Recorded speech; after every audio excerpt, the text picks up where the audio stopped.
शास्त्रों ने जो कही है ना, बहुत उन चीजों में सारी चीज आ जाती है कि भाई तन से सेवा करो, धन है तुम्हारे पास दान पुण्य करो, नेक काम करो, मन है तो इसे प्रभु के नाम का सुमन करो, अभ्यास करो, ध्यान करो।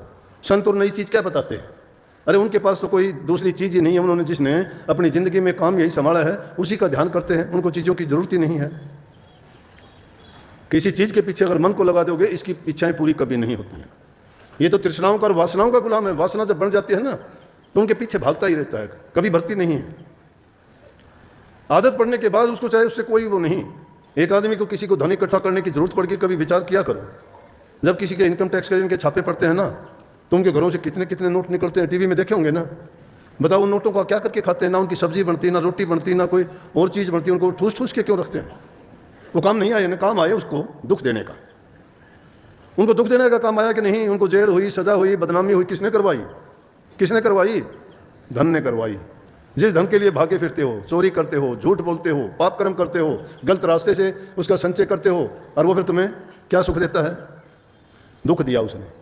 उनसे बच जाओगे, चोर ले जाएगा तो भी दुख कि हाय मन तो जोड़े थे, चोर ले गया। अगर चोर का हाथ नहीं लगा तो बीमारी रोग ऐसी लग जाएगी, डॉक्टर ले जाएंगे सारा। मरे हुए के भी सांस नहीं आते तो भी आपको वो लगा के और लेटा देंगे बिस्तर पर, 5-10 दिन तो उस दिन में भी रख लेंगे, क्योंकि पैसे पूरे होने हैं।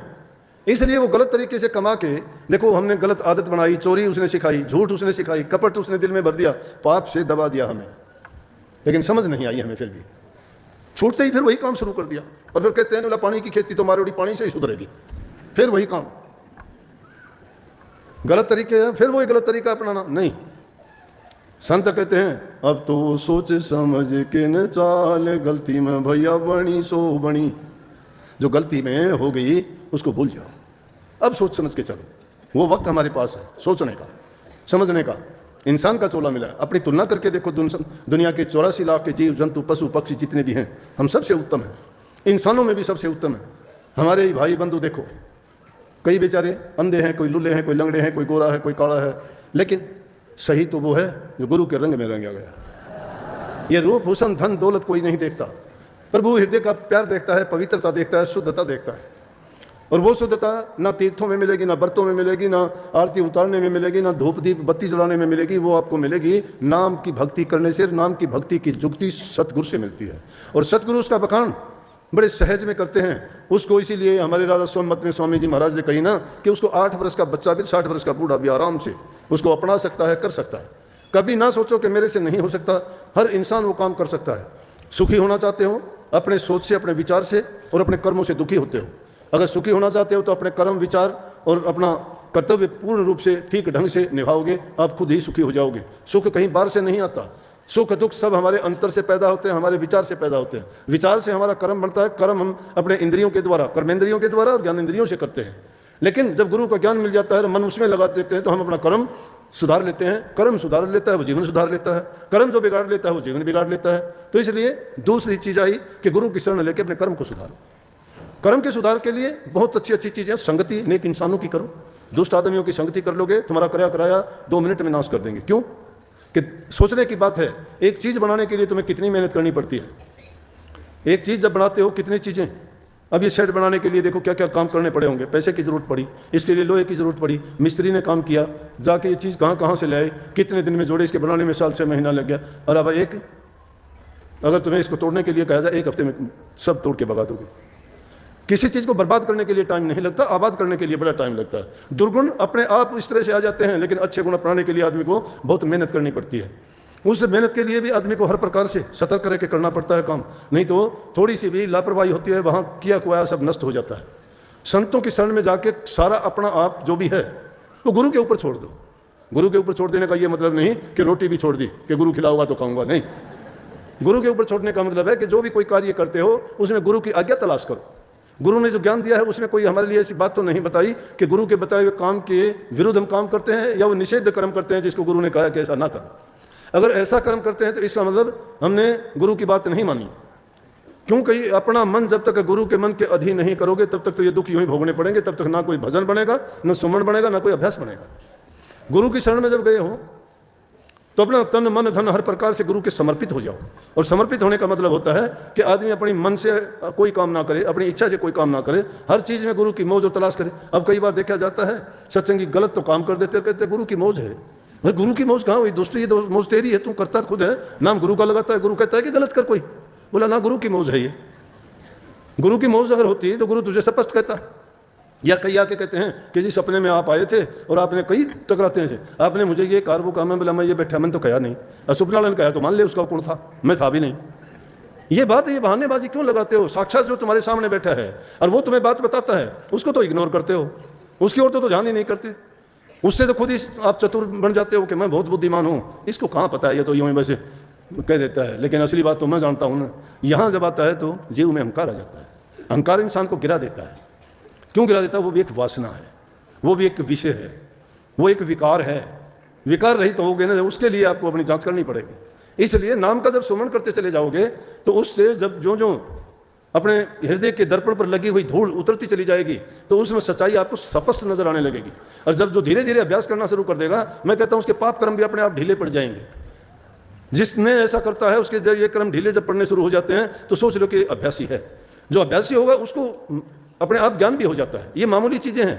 तुम सपने की बात जिसको बताते हो, जिनको सिद्धि शक्तियां कहते हो, ये कोई कुछ भी चीज नहीं है। ये तो इतनी सहज चीज है, तुम देख के हैरान होते, बाजीगर का खेल है ये तो कुछ ही दिन में आ जाएगा। तुम्हें जिस चीज की सिद्धि करोगे वो सिद्धि तुम्हें आ जाएगी। बता दूंगा तरीका मैं। दूसरे के मन को भी पढ़ लोगे कि क्या चाहता है, क्या करना चाहता है, ये कैसा इंसान, जान लोगे, सहज बात है। लेकिन अपने बारे में जानने का प्रयास पहले करो। जो इंसान अपने आप को टटोल लेता है, अपने आप को जान लेता है ना, वो खुदा को जान लेता है। जो अपने आप को नहीं जाना, खुदा को क्या खाक जानेगा? चंद दिन का जीना है, जीवन बहुत छोटा है। ये मत सोचो, कोई भरोसा नहीं है इस जीवन का। लेकिन जब तक हैं हम, जब तक सांस तब तक आस। और सीधी बात यह है कि परमात्मा को पाने में कोई कठिन बात भी नहीं है। दुनियादारी की तरफ से मन को हटा के एकदम प्रभु की तरफ मन को जोड़ दीजिए। सारी व्याधि, सब बीमारी, सब तकलीफ, सब परेशानियां सब दूर हो जाएंगी। क्यों? वो परेशानियां हमने अपना रखी हैं, उनसे हम खुद चिपटे हुए हैं। उन्होंने हमें नहीं पकड़ा है, हमने अपने आप लगाई है। वो बंधन पे बंधन लगा लिए हमने। सोचते हैं हम ही करता धरता हरता हम हैं, हमने ये मकान बनाना है, हमने बच्चों की शादी करनी है। अरे सब के सब धरे रह जाते, तुम चले जाते हो, बच्चे की शादी नहीं हो, मकान भी नहीं बना, तुम्हारा वो काम भी नहीं हुआ, जो सोचे सब छोड़ के क्यों चले गए? तो अपनी चेती होत नहीं, प्रभु चेती तत्काल बलि चाहे हो, आकाश कोर पर भी उठाओ पताल। हमारी चेती नहीं होती, जो मालिक चेता है वो होती है। तो मालिक से यारी कर लो ना, उसी से यारी कर लो, हमें कुछ करने की जरूरत ही नहीं पड़ेगी। और वो उस यारी का माध्यम है नाम। इसलिए नाम भक्ति पर जोर दिया करता हूं मैं कि नाम भक्ति करो। और नाम भक्ति कहां से मिलेगी? गुरु भक्ति से। और गुरु भक्ति कब मिलेगी? जब वे गुरु की शरण दृढ़ करके पकड़ोगे। जब तक गुरु की शरण में दृढ़ नहीं हो, तुम्हारे हृदय में प्रेम प्रीत और प्रतीति नहीं है। जब तक ये तीन चीज नहीं है तब तक भक्ति के लायक नहीं हो। प्रेम, प्रीत और प्रतीत। प्रेम पक्का, प्रीति और प्रतीत विश्वास।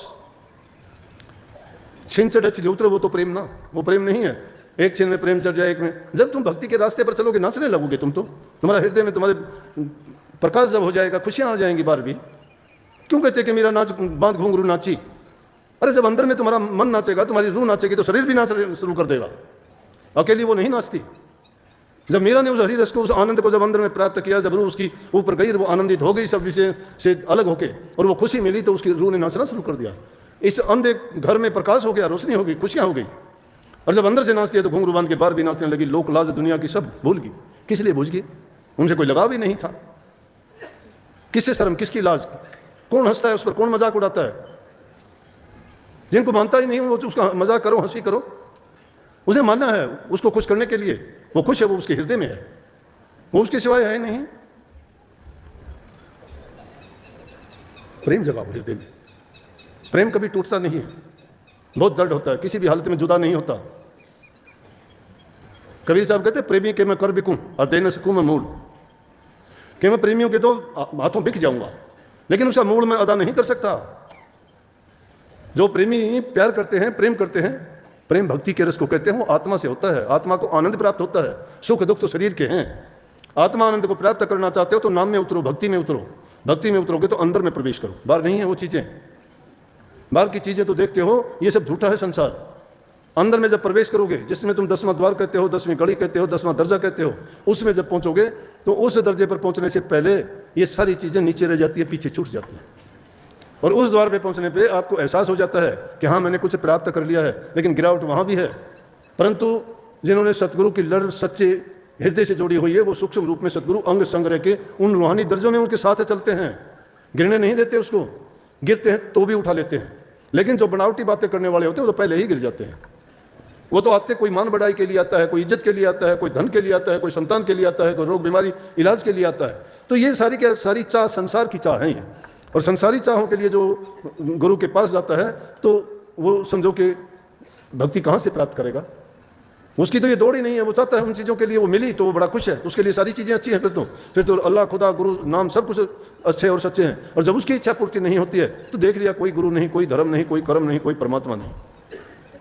संसारी चाह रख के जो लोग आते हैं, लेकिन ऐसे जो चाह रखने के लिए जाते हैं उनको परमात्मा देता भी नहीं है। क्यों? उनको पता है कि ये कपट के साथ आता है। परमात्मा अपनी तरफ से तो पूरी कोशिश करता है कि मैं कपटी को भी नहीं बिछड़ने दूँ, उनको भी मैं सही रास्ते पे लगाऊं। लेकिन जो अति लालची होते हैं, स्वार्थी होते हैं, और जो आदमी कहीं के भी नहीं होते, वो नहीं लग सकते उस रास्ते पे। कही है कि जो कोई भक्ति करे कपट से, वा को भी अपनाऊं, श्याम दाम दंड भेद से ती सीधे मार्ग लाऊं, नकल से तो असल बन। कि अगर कोई नकली भी होकर अगर भक्ति करना चाहता है तो भी मैं उसको असली बना के रास्ते पे ले आऊं। अब ये कपट की भक्ति थी, इसीलिए तो गिरावट हो जाती है।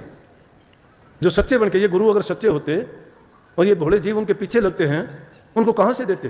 जिन्होंने करनी की उन्होंने तो बहुत से जीवों को त्याग दिया। और जो निकम्मे थे वो खुद तो डूबे, औरों को भी ले डूबे। औरों को क्यों ले डूबे? क्यों? उनको तो कहते रहे कि मैं तेरा ये करूंगा वो करूंगा, करेगा कहाँ से है? वो तो खुद ही दिवाला निकाले हुए है उसके पास, वो तो खुद ही कर्जदार है, वो कर्जदार है इसे काल का, वो काल का कर्जदार खुद है। तो दूसरे को क्या मालूम माल कर देगा? गुरु के पास तो भक्ति का खजाना भरा होता है, वो जिसको चाहे उसको दे दें। एक दृष्टि में वो तो सीख से तीर बना दें, अरण्य से चंदन बना दें, तिल से ताड़ बना दें, राई से पर्वत बना लें, वो तो काग से हंस बना दें। क्यों गाते हो कि गुरु मेहर करे तो कागों से हंस बना दे? गुरु अकेला मेहर करे कि मेहर के काबिल शिष्य हो जाए तो बना देगा। शिष्य अगर होना चाहता है तो बना देगा, उसमें कोई शक नहीं है। लेकिन गुरु तो उसके पीछे भागता है, मैं इसको हंस बनाऊं, काग उड़ारी ले लेके भागता है। वो विषय विकारों की चोंच मारता है, जाके ठूंग मारता है। अरे भक्तों की तो अजीब निराली बात है। शेख फरीद को बता दिया किसी ने कि परमात्मा से मिलना चाहता है, बोले हाँ, इसीलिए तो मैंने 36 वर्ष बर्बाद कर दिए जंगलों में घूम के। मेरी माँ ने मेरे से बहुत कठोर तप करवाया, मैं भूखा प्यासा रहा, मैंने कोई खान पान किसी चीज़ का आनंद रस भोग नहीं लिया। मैं पाना चाहता हूँ उस परमात्मा को, देखना चाहता हूँ कि जिसने इतनी सुंदर रचना की है, कितनी प्रकार के जीव जंतु सृष्टि रची है, मैं उसको पाना चाहता हूँ, देखना चाहता हूँ कैसा है। किसी मूर्ख ने मजाक कर दिया, बोला कि ऐसे थोड़ा मिलेगा, पाना चाहता है तो पैर बांध ले और कुएं में उल्टा लटक जा, मिल जाएगा। पैर बांध ले उल्टा मिट जाएगा। उसने मजाक किया है, वो सत्य मानता है क्योंकि उसका हृदय शुद्ध और पवित्र है। तो उसका बिगाड़ दिया कुछ? जब उसने पैर बांध दिया, कोवे ठूंग मारते हैं उसको, चौंच मारते हैं, दर्द होता है, उस दर्द को बर्दाश्त करता है। हम थोड़ा बहुत दर्द बर्दाश्त कर लेंगे क्या? इतनी सुगम भक्ति मिलेगी किसी को? इसीलिए कहीं गाया भी है उसमें, कुएं बीच फरीद ने एक मीठी बोली भाषा, तुम कागा चुन चुन खा लियो मेरे हाडा पर का मासा, दो नेत्र मत ना फोड़िए मन हरि मिलन की आशा, जिन करी तपस्या घोर है जो होया आश्रय हर कै। होया आश्रय हर कै, कठोर तपस्या की है जिसने, उसने की मजाक किया, पैर बांध के कुएं में उल्टा ही लटक गया। ये ले भाई, काग आते हैं चोंच मारते हैं, कहता है कि काग शरीर को खा ले कोई बात नहीं, आंख ना फोड़ देना मेरी। इन आंखों में मेरा एक सपना है, मैं उस मालिक को देखना चाहता हूँ, उसके दर्शन करना चाहता हूँ, खाली शरीर से मुझे कोई मतलब नहीं। अरे हम तो शरीर को पोसते हैं, नहाते धोते हो, श्रृंगार करते हो, खाते पीते हो, देखते हो ये ना हो जाए वो ना हो जाए, छोटी सी बात। लेकिन कभी अपने हृदय को भी सजाने का प्रयास करते हो क्या? हृदय सजाया जाएगा प्रभु के नाम से, उस विश्वास से, उस यकीन से। गुरु तुम्हें बार बार कहता है, उसने तो एक मूर्ख के कहने से वो काम कर दिया। फरीद ने तो एक मूर्ख के ताना मारने से, उसके साथ मजाक करने से सत्यता की ओर चल दिया कि हाँ मैं देखूंगा। और आपको गुरु सत्य रास्ता बता के कहता है, मजाक नहीं, ठोक के कहता है कि तुम ऐसे करो तुम्हें दर्शन होंगे। तो क्या विश्वास करते हो आप लोग? कहाँ विश्वास करते हो? अगर ऐसा विश्वास तुम करके दिखा दो तो मैं कहता हूँ टाइम ही नहीं लगेगा, सारी दुनिया पार उतर जाएगी। विश्वास से सब कुछ टिका हुआ है। श्रद्धा दृढ़ होनी चाहिए। जो काम करते हो घबराओ नहीं, निंदा भी होगी, बुराई भी होगी, सब प्रकार के लोग हैं दुनिया में। तुम तुम्हारे बारे में अच्छे जानते हो तुम कैसे हो। हस्ती चढ़िए ज्ञान कर सहज गलिता राज, स्वान रूप संसार भोकण दे झकमार। तुम अगर अच्छे और सच्चे हो तो ये भक्ति हाथी की सवारी है। भौंकने वाले कुत्ते की तरह होते हैं, भौंकते हैं वो। हाथी के ऊपर जो सवार होकर चलता है उसको पता है कि भौंक तो लेंगे लेकिन तेरे तक नहीं पहुंच सकते ये। जब ज्ञान रूपी हाथी पर सवार हो गए हो तो इस दुनिया को उस रूप में जानो। ये ऐसे भौंकने वाले, निंदा करने वाले, बुराई करने वाले, जो पैर खींचने वाले हैं, उनके बस की बात नहीं है। तुम अगर सच्चाई की ओर चलते हो, सच्चाई के आगे झूठ कभी ठहरी है क्या? भक्ति में बड़ी शक्ति है, भक्ति में ताकत है। और भक्ति हासिल करने के लिए पहले अपने आप को उसी प्रकार से, उसी यकीन के साथ काम करना पड़ेगा। सच्चे बन के जो चलते हैं। तो जिन्होंने, प्रभु तो कहता है कि अगर झूठ से भी तुम बनोगे तो भी मैं नकल से तुम्हें असली बना दूंगा। बनाए हैं मैंने। ये विषय लंबा ना चले इसलिए मैं किसी कहानी की ओर ना जाके मैं थोड़े में ये बात बताना चाहता हूं कि डिगो नहीं, एकदम पक्के बन के रहो। जिंदगी में ऐसी चीजें जब सही रास्ते पे चलोगे विचलित करने के लिए, तुम्हारे घर वाले ही विचलित कर देंगे, बता दूं आपको। अपना अपना स्वार्थ लेके, लालच लेके चिपे हुए घर वाले कौन है, कौन साथी है बताओ? कोई साथ जाएगा? शमशान घाट तक साथ जाएंगे तमाशगीर की तरह से, 2 दिन आंसू बहाएंगे। मैं हो, कोई भी हो, कितना महान कितना बड़ा हो, 10 दिन के बाद कोई नहीं पूछता कौन था। कौन पूछेगा? तुम्हारे कर्म पूछेंगे। किसको पूछेंगे? तुम्हें पूछेंगे। इसलिए अपना कर्म बनाओ। दूसरों के लिए ये तुम जो पाप कमाते हो उसको छोड़िए। जिनको तुम अपना मानते हो ना, वक्त आने पे वो बता देंगे आपकी औकात के कौन तुम्हारा है कौन तुम्हारा नहीं है। सब साथ छोड़ जाते हैं। इसलिए गुरु साथ नहीं छोड़ता है, बताओ। गुरु साथ रहता है, दुख में भी, दर्द में भी, पीड़ा में भी, जिंदा भी, मुर्दा भी। गुरु साथ नहीं छोड़ता, क्योंकि गुरु नाम ज्ञान का है रे। वो ज्ञान तुम्हारे हृदय में है, वो साथ कभी नहीं छोड़ेगा, हमेशा साथ रहेगा। अज्ञानी लोग मरा करते हैं, ज्ञानी कभी नहीं मरते, क्योंकि उनको ज्ञान है। शरीर तो मरते जीते मिट्टी के हैं, 5 तत्व का है ये पुतला। खिलौने हैं ये रचे हुए, टूट जाएंगे, लेकिन इन खिलौनों में शक्ति डाली हुई है। ये टूटने पे शक्ति निकल जाती है, शक्ति नहीं रहती।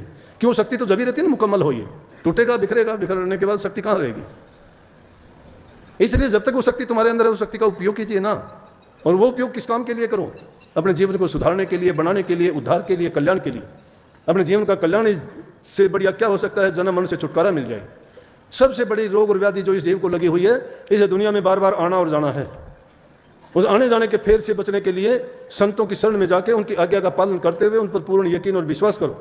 और वो जो बताते हैं उनकी बताने का भी यह है कि सर्वप्रथम इंसान अपने आप सदाचारी बनो, चरित्रवान बनो, ऊंचे ख्यालात और विचार रखो, किसी का बुरा ना करो। क्योंकि अगर बुरा करते हो तुम, फिर चाहे तुम लाख अच्छा भक्ति करते होगे, वो खत्म हो जाएगी। जिस प्रकार से एक छोटी सी खट्टी चीज पूरे दूध के, वो जो बर्तन होता है पूरे दूध को बर्बाद कर देती है, थोड़ा सा विष पूर्ण अमृत को भी विषाक्त कर देता है। इसी प्रकार से मंद विचार अगर हृदय में आते हैं तो भक्ति जो हमने थोड़ी बहुत कमाई वो खत्म हो जाती है, वो नहीं रहती। भक्ति बहुत ही ऐसी नाजुक चीज है, थोड़ी सी ठेस लगते ही टूट जाएगी। इसीलिए तो लोग क्यों डिग जाते हैं? अरे कोई भी मूर्ख आके कह देगा, कोई भी उल्टी सीधी बात कर देगा जिसका कोई मतलब नहीं, लेना नहीं देना नहीं, क्या का क्या बक देगा। और जो बेचारा सच्चे दिल से लगा हुआ था वो सोचेगा कि बात है तो नहीं, एक ख्याल दे दिया। वो ये नहीं सोचता कि गुरु तो रात दिन तुझे अच्छी बताता है, वो तो तू कभी सोचता नहीं। अरे इस मूर्ख ने छोटी सी बात बता दी, उसको लेकर तू जो है संदेह करने लग गया, तेरा विश्वास डगमगाएगा, श्रद्धा खत्म होगी तेरी। कहाँ गया तेरा प्यार, कहाँ गई तेरी भक्ति? ये नहीं सोचता। अपने आप को भी हम नहीं समझा पाते हैं। वो समझ भी दूसरे को ही देती, दूसरा अकल मारता है हमारी, हम नहीं मारते। हम तो अपने आप को समझा भी नहीं पाते। अपने आप को समझाया करो ना। कोई अगर कहता है उस बात को कभी दिमाग में सोचा भी करो कि ये क्या बोलता है। तुम्हारा हितैषी कोई नहीं है कभी सोचते तुम्हारे हित की बात कोई करने के लिए आएगा। जो आएगा तुम्हारे गिराने की बात करेगा, क्योंकि उसको अपना मतलब निकालना है। इसलिए तुम्हारा प्यारा है, नहीं वो प्यारा नहीं, इसलिए तुम्हारा मित्र है, इसलिए रिश्तेदार है, इसलिए भाई बंधु है। परंतु हमारा कर्तव्य बनता है, और इसी प्रकार से सब लोग व्यवहार करने लग जाएं तो पूरे विश्व में शांति कायम हो सकती है, सब भाईचारा हो सकता है। किसी इंसान को छोटा बड़ा ना मानो, कोई जाति पाति का जहर ना घोलो, कोई धर्म के विषय में छोटा बड़ा ना मानो, किसी गुरु को नीचा ऊंचा ना समझो। माता पिता को परमात्मा के तुल्य समझ के उनकी सेवा करो, बूढ़े बुजुर्ग का उनके वचन की पालना करो, घरों में रहते हुए प्यार शांति रखो, सबके साथ अच्छा बर्ताव करो, व्यवहार करो। जो तुम कर सकते हो किसी जरूरतमंद की, जो भी तन से मन से धन से सेवा कर सकते हो सेवा करो। ये सच्ची भक्ति की शुरुआत है। जो इन चीज़ों में ये परहित के कार्य करता है उसके समान कोई धर्म नहीं है। जो इन चीज़ों का पालन करता है वो सच्चा भक्त है, गुरु भक्त है, और उसकी मुक्ति निश्चित है और उसका जीवन सुखों से भरा हुआ है।